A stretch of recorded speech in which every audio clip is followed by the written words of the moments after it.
So check this out. Carol Dweck and her colleagues wanted to look into the impacts that praise had on children's development. So what they did is they took over 400 fifth grade students from all across the nation, and they did a really simple yet interesting study. Here's how it went down. They gave all the kids a really easy non-verbal IQ test. There were 10 questions, and at the end of the test they praised all the children in one of two ways. The first group was praised for their intelligence. So they said, "Wow, great job, you must be really smart at this." Now the second group was praised for their effort. So they said, "Wow, great job, you must have worked really hard at this." Now this is a really subtle difference, but the impact it had is incredible. So after praising the kids and getting them divided up into the two groups, they gave them all an option for their next test. The first option was, hey, this next test is going to be a little bit harder, but it's going to be a great opportunity to learn and grow.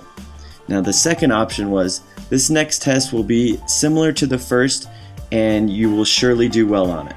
Now the interesting thing is, out of the group that was praised for their intelligence, 67% of them chose the easier option, while 92% of the kids who were praised for their effort chose the harder test. This is unbelievable to think about, how just the subtle difference in the way that they were praised had such an impact. Carol Dweck explains why this happens. The child or adult hears, "Oh, you think I'm brilliant and talented. That's why you admire me. That's why you value me. I better not do anything that will disprove this evaluation." As a result, they enter a fixed mindset, they play it safe in the future, and they limit the growth of their talents.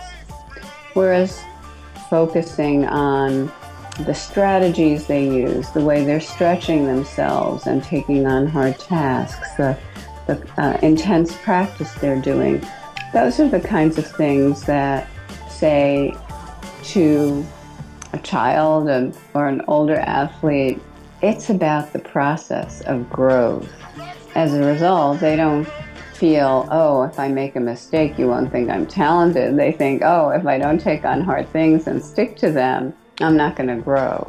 Next, Dweck and her colleagues gave all the kids a really difficult test. It was one that they would surely fail, but they wanted to look at how the different kids attacked this challenge.